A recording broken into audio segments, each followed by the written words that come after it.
When I first saw her at my son's apartment, I felt something I couldn't quite name. She smiled, all bright eyes and perfect teeth, and called me Mom the way I imagined a daughter would. But there was a chill under her warmth, like a window left open in winter. Something about the way she scanned the room made me uneasy. I told myself it was nothing, just nerves, a new relationship, the excitement of engagement. But deep down, a flicker of caution ignited. My son, Daniel, had been my pride for years. Quiet, thoughtful, with a laugh that made the room feel lighter. He was 28, recently promoted at the tech firm he loved, and I had spent most of his childhood teaching him kindness, responsibility, and respect. He was my firstborn, the one I had molded with patience and care. And now he was bringing someone into our family. I had hoped for love, for happiness, for someone who would fit like a missing piece. I thought I had gotten my wish. Her name was Vanessa. She had a polished elegance that reminded me of magazine covers. Everything neatly styled, from her hair to her carefully chosen outfit. She hugged me, kissed my cheek, and complimented my home. She asked about my cooking, my garden, my life, all with a practiced sweetness that could melt anyone's defenses. I was wary, yes, but I wanted to believe in her, in the possibility of a new daughter, in the warmth of our little family expanding. That first dinner, I remember vividly, the smell of roasted chicken, garlic, and rosemary filling the kitchen, the chatter of Daniel recounting his day at work. Vanessa listened attentively, nodded, laughed at the right moments, and complimented my cooking. Everything seemed perfect. I found myself relaxing, letting down walls I didn't even know I had built. I even let her help me clear the dishes, which she insisted on doing, saying, "I want to feel like part of the family." But later that night, as I washed the last pan and set it aside, I noticed a subtle tension between her and Daniel. A glance, a slight frown, a hesitation before words. I dismissed it, attributing it to new couple jitters. The next few weeks were much the same. Vanessa visited often, always courteous, always thoughtful, but gradually little things started to poke at me. Small, odd comments she made about Daniel's finances, the way she casually remarked about protecting what's yours, or joked about making sure the right people benefit from hard work. I remember the first time I caught it. She was helping me fold laundry and said, laughing, "Daniel really should think about who will inherit all of this someday, don't you think?" Her eyes lingered on me too long. It felt off. I couldn't place why. I didn't want to confront Daniel. He was happy, and I didn't want to cast doubt over his joy. Still, the seed of unease had been planted. A week later, during a family dinner at their apartment, I noticed something even stranger. Vanessa suggested a trip to Daniel's investment firm, a casual, just-for-fun suggestion that made no sense. She talked about financial planning and protecting assets in a way that sounded rehearsed, almost scripted. And when she spoke, she never looked at Daniel. Her eyes flicked to me, almost challenging me, like she was testing how much I knew, how much I might interfere. I tried to brush it off, convincing myself I was imagining things, but a mother's instincts are not so easily silenced. There were subtle manipulations, a question about my health insurance, a remark about Daniel's savings account, an offhand comment about how easy it would be to sign certain papers if everything was in order. Every word, every gesture seemed loaded, and yet when I tried to discuss it with Daniel, he laughed it off. "Mom, you worry too much. She's perfect for me," he said, brushing my hand. But I couldn't shake the feeling that her perfection was a mask. That first instinct, the chill I felt when I met her, returned with force. I began noticing small inconsistencies, stories that didn't match, things Daniel said that seemed rehearsed when she was around, tiny discrepancies in her explanations about her family and her past. It wasn't enough to confront her yet. I needed proof. I needed to be certain before saying a word. But as the days passed, every interaction, every casual conversation carried an undercurrent of tension. I could feel it, like a low hum under the hum of daily life. My son, my pride, was blissfully unaware, and Vanessa, she was patient, calculating, always polite, always charming. Then came the night that changed everything. I was baking bread in the kitchen, the scent of yeast and flour warming the air, when my phone buzzed. It was a message from an unknown number. "Do you really think she is as innocent as she seems?" My heart skipped a beat. I replied, confused, asking who it was. No answer. Then another message. "She has plans, dangerous ones. Watch your son." I didn't sleep that night. The soft ticking of the clock in the hall became deafening. Every creak of the house made me startle. I tried to tell myself I was being paranoid. Maybe it was jealousy. Maybe it was fear of losing Daniel. But I couldn't ignore it.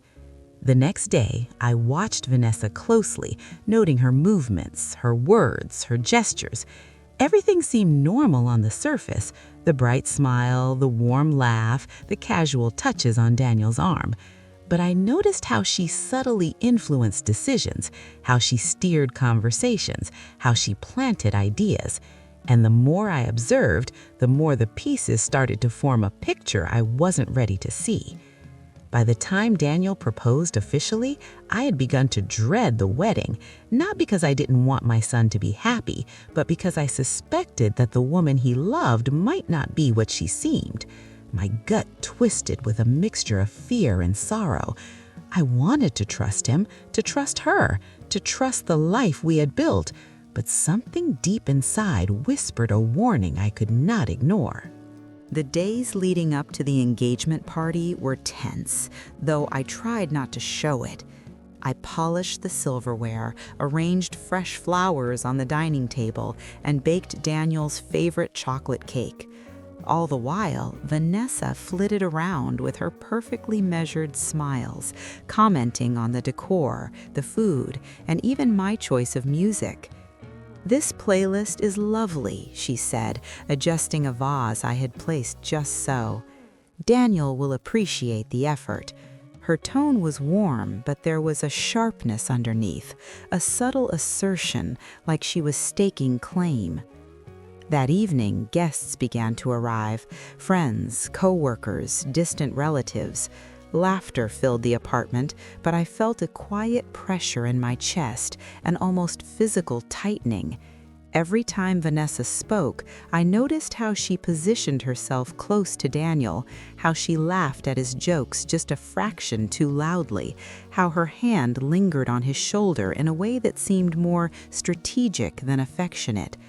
I tried to brush it off as a mother's overthinking, but my instincts refused to quiet down. Then it happened.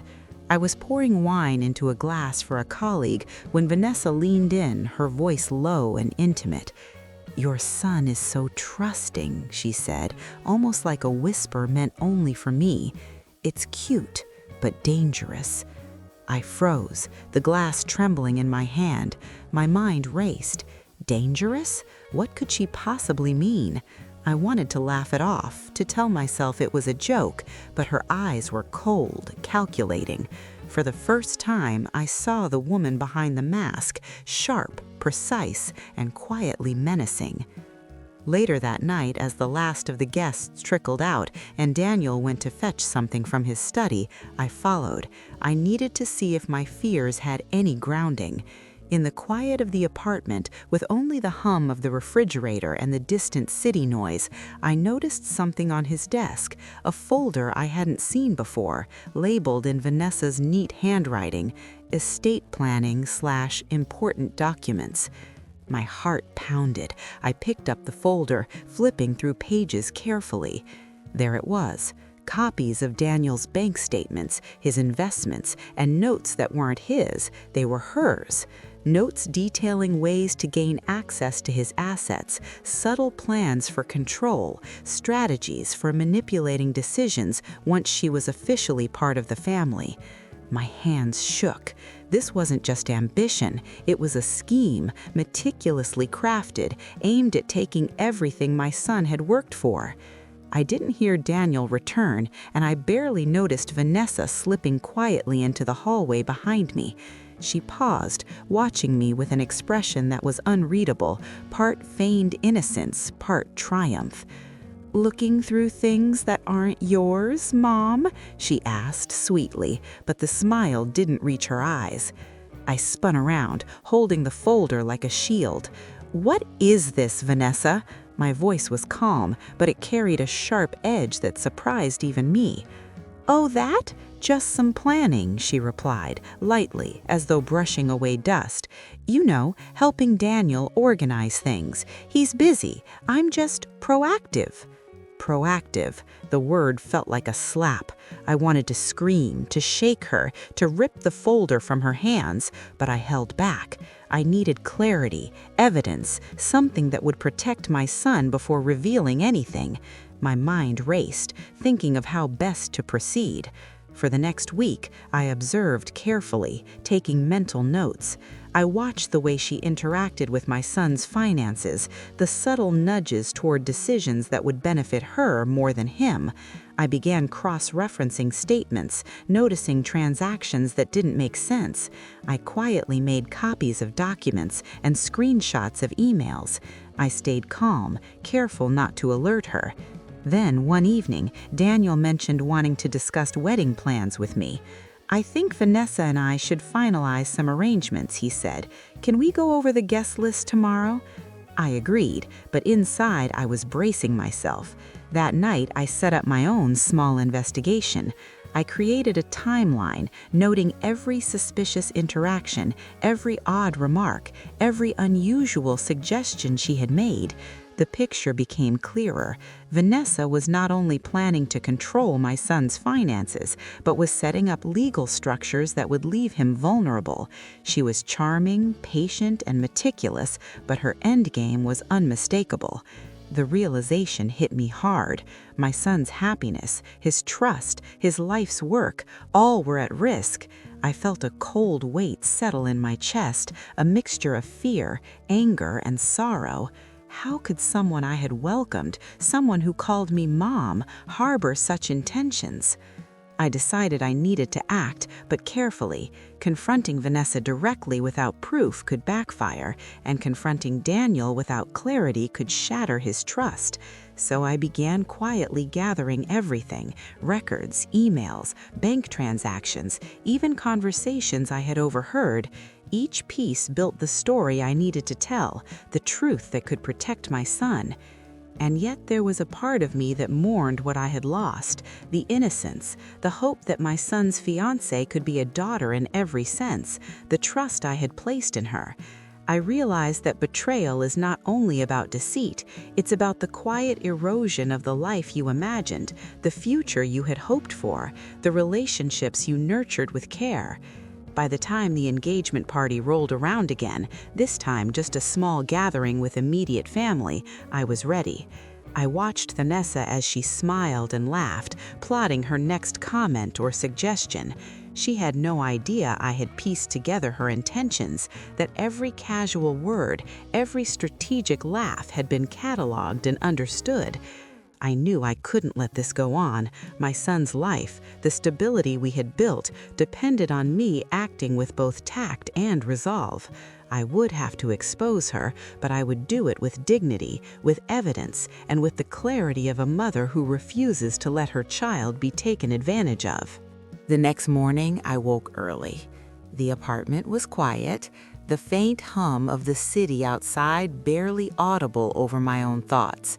I made tea, letting the warmth seep into my hands, grounding me. I needed calm for what I was about to do.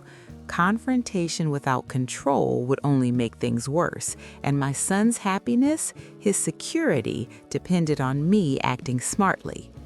I spent the morning reviewing everything I had collected: bank statements, emails, notes, and snippets of conversations I had overheard. It was meticulous work, and with each piece, my resolve hardened. Vanessa's plan was clear: manipulate, charm and coerce Daniel into signing over control of his finances, using trust and affection as camouflage. She was patient, clever, and utterly ruthless. By late afternoon, I decided to create a subtle test.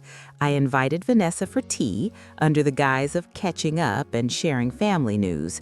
Daniel had gone out for a quick errand, leaving the two of us alone. I arranged the table with delicate cups and a small plate of scones, the scent of warm butter and sugar filling the room. She arrived promptly, smiling as always, her presence calculated and deliberate. "Tea?" I offered, pouring her a cup. "I thought we could talk about wedding plans."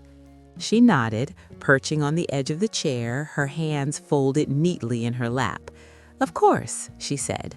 Her voice was soft, smooth, unshakable. I chose my words carefully. "Vanessa, you've been helping Daniel with finances lately, haven't you?" Her eyes flicked toward mine, a momentary hesitation before the mask returned. "I'm just trying to be helpful," she said. "Daniel has a lot on his plate. I just want to make sure everything is organized before the wedding." I leaned in slightly, letting the tension build, letting her feel that I was aware, that I saw beneath the charm. "Helpful or controlling?" I asked, my tone quiet but firm. She paused, a brief flash of something unguarded in her eyes, then smiled. "I don't understand what you mean," she said, but the slightest tremor in her voice betrayed her confidence. I let the silence stretch, letting the weight of my words sink in. She shifted in her seat, the practiced ease faltering ever so slightly. I knew then that she realized I knew, or at least suspected. Before she could respond further, I laid a few documents on the table. Bank statements, emails, legal forms, carefully organized, pointing clearly to her intentions. Her hands twitched when she saw them, and I finally heard the first crack in her composed facade. You've been going through our things?" she asked, a mixture of indignation and panic creeping into her tone. "I've been observing, Vanessa," I said calmly, "and I've gathered everything I needed to see. Daniel is not naive, but he trusts people, and I trusted you until now." Her lips pressed into a thin line, eyes darted to the papers, then back to me. "You don't understand," she said, voice shaking slightly. It's not what you think." I let her falter in silence, my gaze unwavering. "It's exactly what I think. You've been planning to manipulate him, take control of his assets, and isolate him from anyone who might see through you. You've used his trust and mine to try to secure something that isn't yours."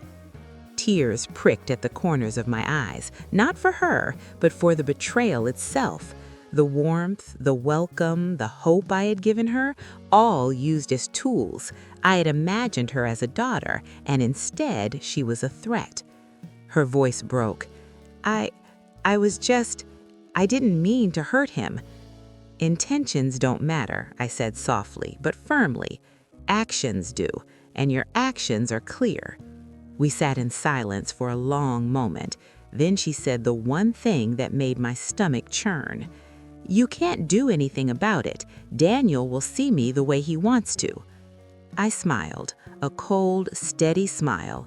"No, Vanessa, that's where you're wrong. He will see the truth, and so will everyone else."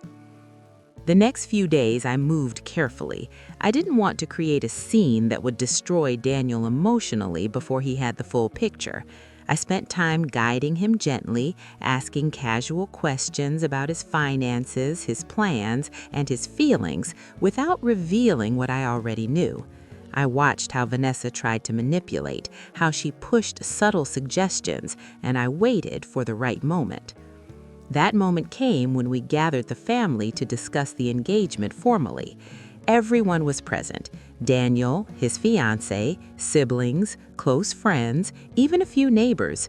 Vanessa, as always, was charming, smiling, speaking with the practiced ease of someone accustomed to being admired.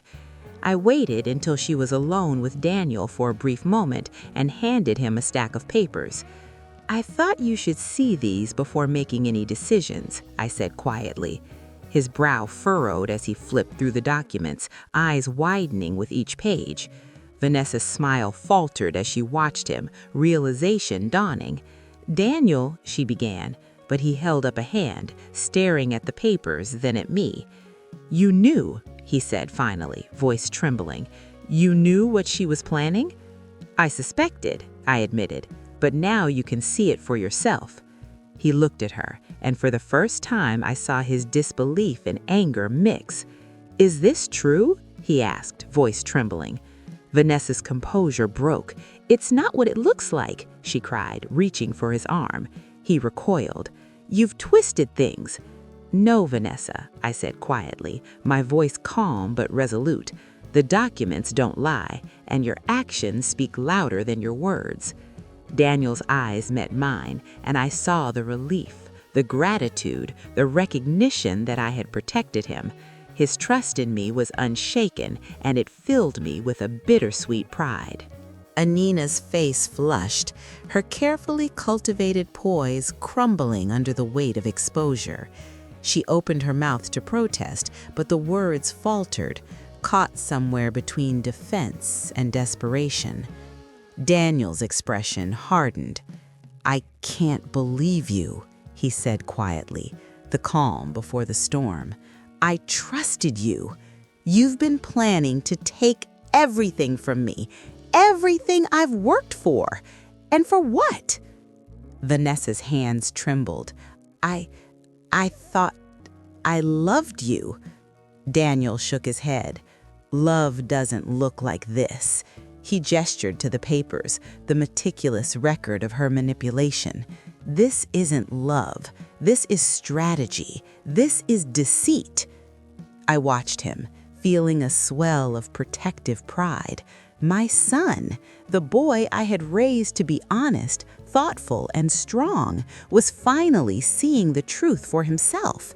And Vanessa, she was beginning to understand that her plan, carefully plotted and hidden behind charm, had failed.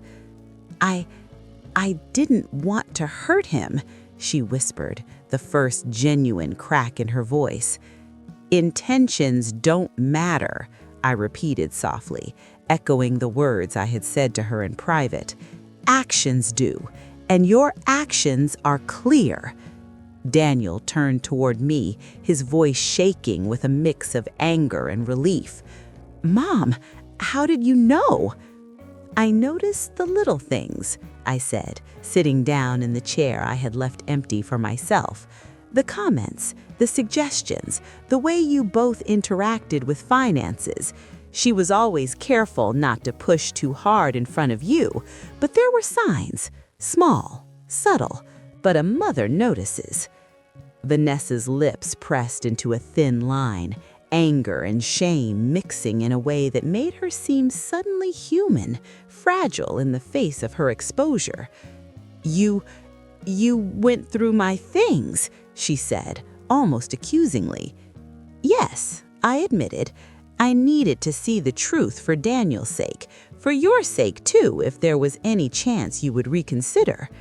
Her eyes narrowed, a spark of bitterness igniting. "You're ruining me," she said, but there was no conviction behind it, only the hollow realization that her plan had been thwarted. Daniel stood, holding the documents tightly. "Vanessa, I don't know what to say," he murmured. I can't believe I'd marry someone who would do this to me, who would try to manipulate me like this." The words hung in the air, heavy, definitive. Vanessa looked from him to me, searching for an escape, a way to salvage what remained of her carefully constructed facade, but there was none. Finally, she spoke, voice quieter, almost a whisper. "I guess this is it then." "Yes," Daniel said softly, though there was no anger in his tone now, only clarity. "This is it." I felt a wave of relief mixed with sorrow. relief that my son was safe, that he could rebuild without the shadow of her manipulation looming over him, sorrow for the illusion we had been given, the hope that Vanessa could be trusted, that she could be a daughter to me. But reality had a way of teaching lessons more forcefully than hope ever could. In the days that followed, Vanessa attempted to reach out, to explain, to salvage some part of her reputation, but Daniel remained steadfast. He had seen the truth, and the trust between us had only deepened. We spent hours talking, sometimes quietly in the living room with a cup of tea, sometimes pacing the kitchen, replaying events and emotions, untangling the knots she had tried to weave around him.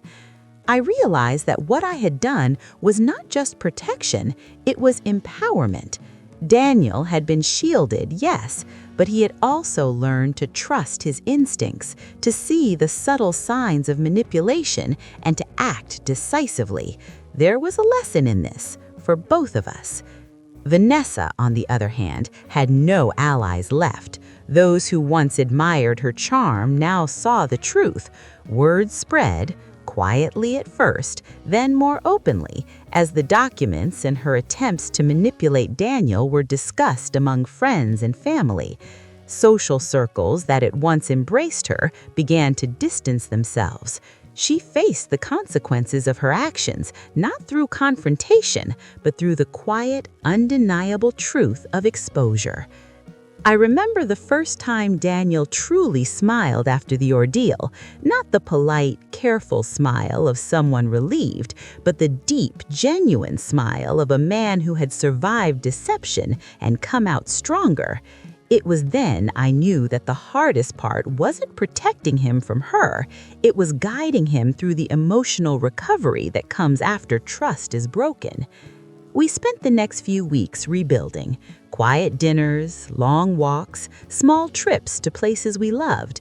I shared stories of my own experiences, mistakes I had made in my youth, lessons I had learned about trust and judgment. He listened, and I could see the wisdom settling, the cautious optimism returning. Through it all, I noticed subtle changes in myself as well. I had approached the situation with patience, observation, and calm, not with anger or rash decisions. It taught me the power of measured action, the value of evidence, and the importance of protecting those we love without destroying them emotionally. I felt stronger, more grounded, more certain of my place as both a mother and a guide.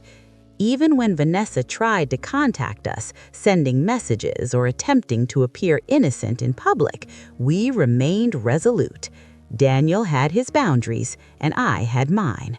Together, we had reclaimed what she had sought to take, not just material possessions, but trust, stability, and peace of mind. I began to see the situation not only as a victory, but as a life lesson. Life, I realized, is filled with people who wear masks, who smile and charm with hidden intentions. Recognizing them early, observing carefully, and acting with integrity is essential. Protecting those we love doesn't always mean confrontation. Sometimes it means quiet vigilance, patience, and preparation. Weeks passed, and life slowly regained a steady rhythm. Daniel threw himself into work again, but now with a sharper eye, a cautiousness that hadn't existed before. I noticed him double-checking contracts, asking questions, and pausing when something felt off. I didn't need to tell him what to do. The experience had taught him more than I ever could. I watched him grow in confidence, and I felt a quiet pride that rivaled any motherly joy I'd known. Vanessa, meanwhile, had faded from our lives. Her attempts to manipulate, to charm, to twist reality had failed.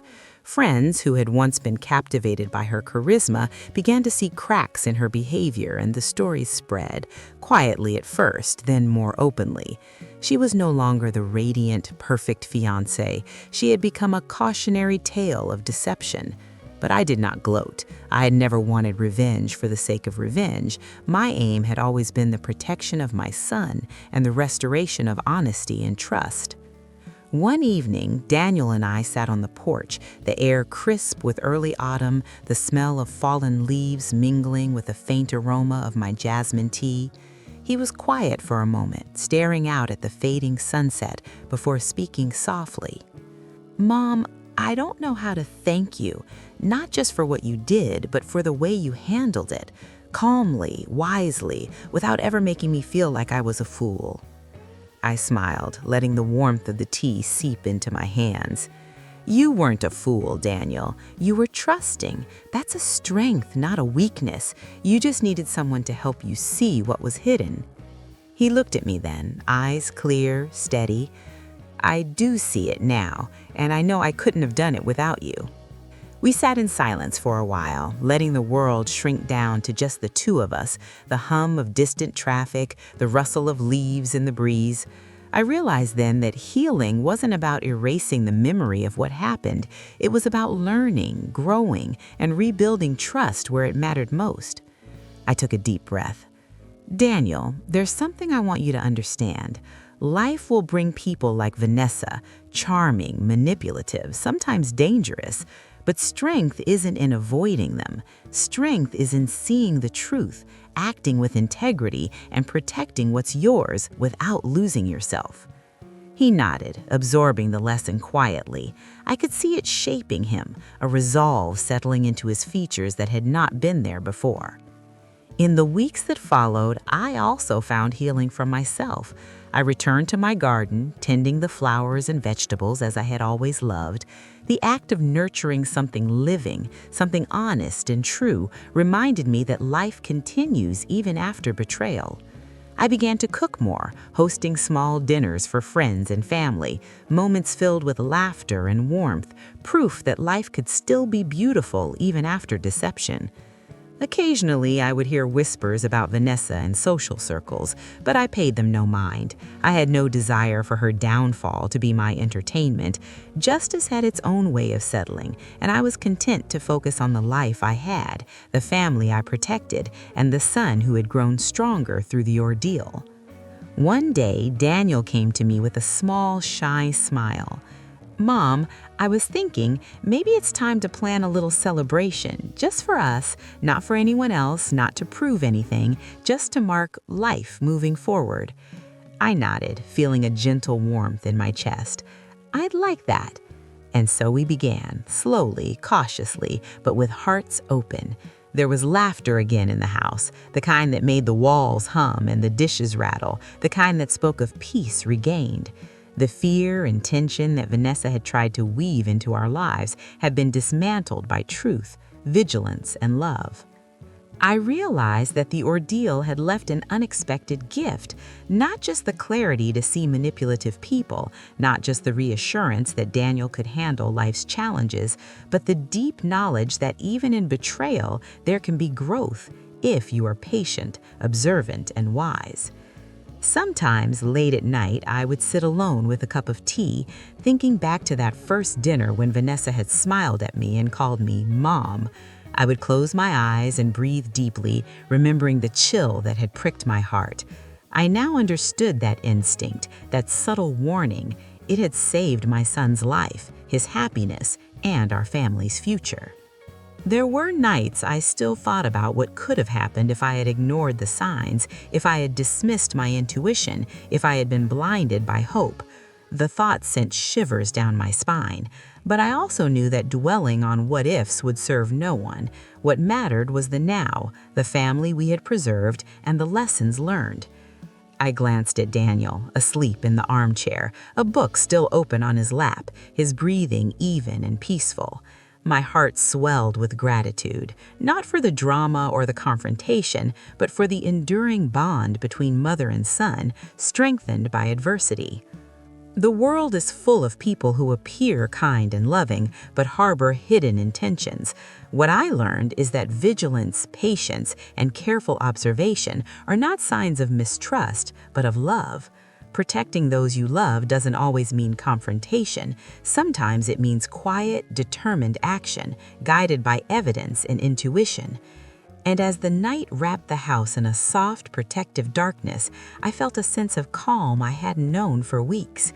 The storm had passed, the truth was known, and our family, though tested, emerged stronger, wiser, and more united than ever before. In the weeks that followed, life took on a gentle rhythm, one that felt like coming home after a long storm. Daniel returned to his work with renewed focus, not in a frantic or hurried way, but with a deliberate care he hadn't known before. I could see him noticing the details, reading contracts with patience, asking questions he might once have skipped over, and double-checking the smallest things. Watching him grow into this careful, measured version of himself was a quiet kind of victory, one I hadn't expected, but one that filled my heart with a deep pride. I too found a new sense of peace. I returned to my routines, the simple acts that had always grounded me. I tended my garden with an intensity I hadn't realized I missed, the smell of damp soil and the sight of tiny green shoots comforting in a way that words never could. I cooked more, experimenting with new recipes and recreating old favorites, hosting small dinners with close friends and family. The warmth of laughter, the smell of fresh bread, the soft clinking of glasses, it all reminded me that life, even after betrayal, could still be rich and beautiful. Occasionally, Vanessa tried to make contact through messages or even casual social media posts, attempting to appear innocent or to explain herself. But neither Daniel nor I felt compelled to respond. The truth had spoken, consequences had arrived, and there was no need to fuel her attempts to rewrite reality. Life was moving forward, and there was no place for manipulation, charm, or deceit. Daniel and I started small traditions. On Sunday mornings, we would make breakfast together, simple things like pancakes, scrambled eggs, and fresh orange juice, and talk quietly about work, about family, or just about nothing at all. There was laughter again in the house, natural and unforced, filling spaces that had felt tense and shadowed only weeks before. And in these moments, I could see the healing in him, the rebuilding of trust, not just in me, but in himself. One afternoon, while we were sorting through old family albums, Daniel paused at a photograph of us years ago, both of us smiling in the garden. He looked at me thoughtfully. "Mom," he said, voice quiet but steady, "I understand now. You didn't just protect me from her. You taught me how to protect myself. From now on, I'll notice the small things, the little cracks in people before they become walls that trap me." I reached out, squeezing his hand. "You've always had that strength," I said softly. "You just needed a reminder. Life is full of people who may look harmless, who may even call themselves family, but it's the truth beneath the surface that matters most. And now you know how to see it." The realization was mutual. I had learned, too, that love isn't blind. Protecting someone doesn't mean you shield them from every possible hurt. Sometimes it means showing them the tools to survive and thrive on their own, and trusting them to use them. The experience with Vanessa had tested both of us, revealing the cracks in trust, the hidden dangers that can lurk behind smiles and kind words. But it had also shown the resilience of honesty, vigilance, and love guided by wisdom. As the weeks turned into months, our family bond strengthened. Daniel became more confident, more assertive, and yet more compassionate. He learned to navigate relationships with care, noticing subtle signs of manipulation and valuing honesty above all else. I watched him flourish, and with every smile, every thoughtful decision, I felt the quiet triumph of having helped preserve not only his future, but his character. I also realized that healing wasn't just for Daniel, it was for me too. I forgave the hope I had once placed in Vanessa, for I had allowed myself to see the best in her, and it had been taken from me. But forgiveness was not about her, it was about reclaiming my peace, my trust in myself, and my belief in the goodness that still existed in life. It was about closing that chapter without carrying bitterness or fear. One evening, as I sat on the porch with a cup of jasmine tea, the sun setting in a blaze of orange and pink across the horizon, I reflected on everything that had happened. The initial joy, the subtle unease, the discovery of betrayal, the careful action, and finally the resolution. All of it had led to a deeper understanding of love, family, and vigilance. Life had tested us, but we had emerged stronger, wiser, and closer than ever. I took a deep breath, letting the cool evening air fill my lungs. The leaves rustled softly in the breeze, and somewhere nearby a bird sang a gentle melodic note. I felt at peace, knowing that Daniel was safe, that our home was filled with trust and laughter, and that I had done everything in my power to protect the ones I loved. And in that quiet, reflective moment, I realized that this experience had left me with more than lessons about vigilance or deception. It had reminded me of the enduring strength of family, the importance of patience, and the quiet power of acting with integrity. Betrayal is a bitter teacher, but when faced with clarity, courage, and love, it can also reveal the resilience and wisdom we never knew we had. As I sit here now, thinking back on everything that happened, I realize how quietly life teaches us its hardest lessons. It doesn't always come with shouting or slammed doors. Sometimes it comes disguised as kindness, as a warm smile, as someone calling you family before they've earned the right. I welcomed Vanessa into my home with an open heart. I cooked for her. I listened to her. I imagined holidays together, grandchildren someday, shared laughter around a table. And when that illusion shattered, it hurt. Not because I lost her, but because I almost lost my son to someone who saw love as leverage. What saved us wasn't anger. It wasn't revenge. It was patience, observation, and the courage to trust my instincts when something didn't feel right. I learned that day that love doesn't mean ignoring red flags. Real love pays attention. Real love protects. And real love is willing to ask hard questions before it's too late. Daniel is stronger now, wiser, and I am too. Our bond didn't break under pressure. It deepened. And that, to me, is the quiet victory no one can take away. Sometimes people come into our lives not to stay, but to reveal what we value most. And when they leave us clearer, steadier, and more grounded in who we are. So I'll leave you with this question, from one heart to another. If you noticed something wasn't right about someone your child loved, would you speak up or stay silent? If this story touched you, helped you, or reminded you to trust your instincts, I'd love to hear your thoughts in the comments. Thank you for listening. Thank you for your support. And thank you for being part of this community. And if you haven't already, please consider subscribing. Your support helps these stories reach the people who may need them most. Until next time, take care of your heart and the ones you love most.